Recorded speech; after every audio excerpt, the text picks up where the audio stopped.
Flight Dreams, a Mark Manning mystery, Book 1. Author, Michael Kraft. Publisher, Open Road Integrated Media, New York. Narrator, Eric Ost. Sunday, December 27th. 5 days till deadline.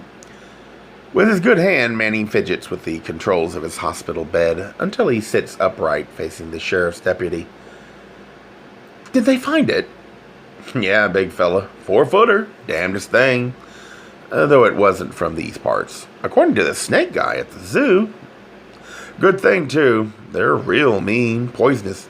Can't imagine how it ended up in your vehicle. Somebody put it there, Manning says testily, stating the obvious. Sure looks that way. The deputy scribbles something on his clipboard, then clicks his ballpoint and returns it to his breast pocket. I wish we had more to go on, Mr. Manning. We'll do what we can. You'll probably hear from us after you get back to Chicago. When do you leave Phoenix? Tomorrow, assuming the threatened airstrike doesn't muck things up, and assuming they let me out of here. The arm's broken, apparently no complications. They kept me overnight for observation. It's a shame to ruin your Christmas trip with something like this, but count yourself lucky. If it hadn't happened so near the main highway, you might still be laid out on that back road. Leaving the room, he turns in the doorway to give Manning a casual salute. Take care now. Manning turns to Neil, who sits in a stiff chair wedged next to the bed, and says, I feel just awful about your car. Don't worry about the car. It's insured. The important thing, Mark, is that someone tried to kill you. Now that you've told me everything you learned yesterday, it's clear there's a lot at stake. Anything could happen. You've got to be careful. Making light of the warning, Manning tells him, I'm always careful. Especially careful. Softly, Neil adds, I wouldn't want to lose you. Manning clasps Neil's hand, pauses, and says, so much has happened over the last 2 days. First you, then Helena Carter.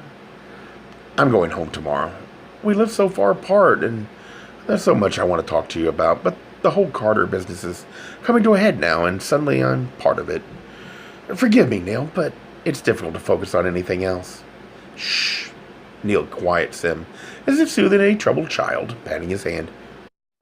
We have all the time in the world to talk right now. You need to concentrate on Carter, on your court date. You've worked too hard and risked too much to jeopardize your story with romance. Neil snorts a derisive laugh, as if unmoved by the emotions that gnaw at Manning. They are interrupted by a shuffle in the hall and the appearance of a figure in the open doorway.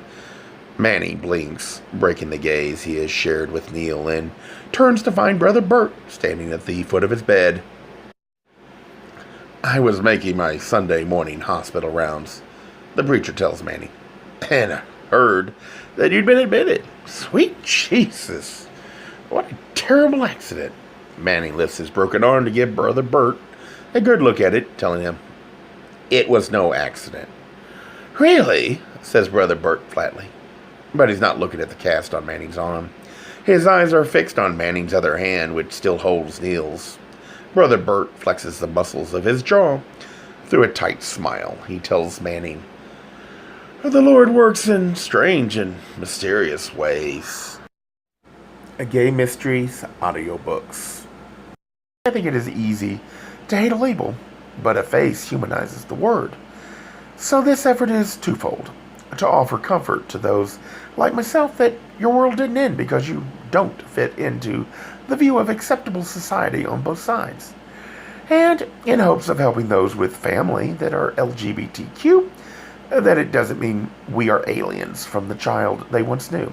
Reassure them so they can maybe be supportive at the same time, being true to their values.